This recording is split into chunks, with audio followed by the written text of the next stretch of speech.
Alors Jean, que faisons-nous aujourd'hui avec la brioche? Nous allons faire une brioche aux pralines. Pour combien de personnes? 4 à 5 personnes. Jean, pour faire cette brioche aux pralines, il faut prendre un moule. Un moule à génoise Alors qui fait 20 cm. qui fait 20 cm. Avec un pinceau et un peu de beurre, nous l'avons déjà beurré. Dans le fond, on met une feuille de papier. Qu'on a découpé du diamètre du fond. Voilà, exactement. On beurre également le Voilà. papier. Voilà. Et nous allons mettre notre moule, du temps qu'on va confectionner notre brioche, dans le frigo. Alors Jean, les pâtissiers ils aiment bien la dorure. Alors pour ça, on prend Un un œuf entier, Mhm. on rajoute Une pincée de sucre, une pincée de sel.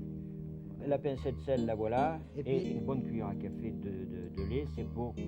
voilà, alors on met tout ça ensemble, on le bat bien. donc on mélange l'œuf avec le sel, le sucre C'est et le lait. On de la l'entrepose brioche. au réfrigérateur en attendant que tout faisons. Voilà.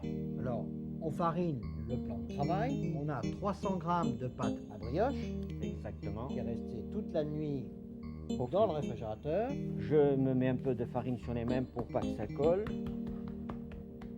Et on l'aplatit On carrément à la main. l'aplatit carrément à la main. Alors là, on a 60 g de pralines, des pralines roses.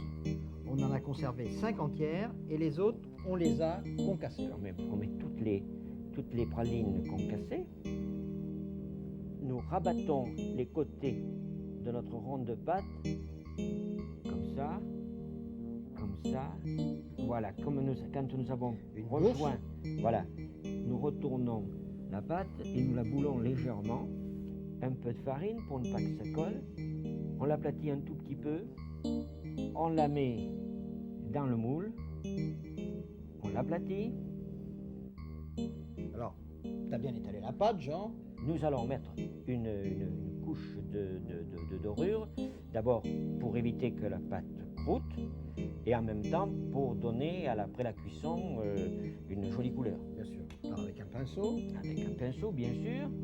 Alors dessus, on met les pralines, les enfonce un tout petit peu pour pas qu'à la cuisson, elles tombent dessus. Alors, les pralines sont mises et maintenant, on laisse pousser pendant combien de temps? Minimum 45 minutes À température ambiante de la pièce. en température ambiante de la pièce. Mais pas à côté d'une source de chaleur comme souvent je fais. On laisse pousser à peu près 45 minutes, le temps que la pâte double de volume. Voilà. Donc s'il faut 1 heure, on laisse 1 heure. Ouais. S'il faut 1 heure et demie, il faut que la pâte double, Double de volume. Voilà. Et pendant ce temps-là, on préchauffe le four. Entre 200 et 220 degrés. Là, notre brioche à 1 heure, on voit la doublée de volume. Voilà. Nous allons rajouter, comme je l'ai dit tout à l'heure, encore un peu de dorure. On va éviter d'en mettre sur les pralines. Alors là, une fois qu'elle est bien dorée comme ça, nous allons couper pour que le puisse se développer encore plus. Alors ça, on prend une De paire de l'eau. ciseaux. On coupe, oui, on coupe comme ça. On reprend un peu d'eau parce que si on met pas d'eau, elle se coupe pas bien. Et à partir de ce moment-là, on la met dans le four. Pendant combien de temps? 45 minutes maximum. Jean, cette brioche avec les pralines, elle a du tonus. Oui, mais c'est une bonne pâte.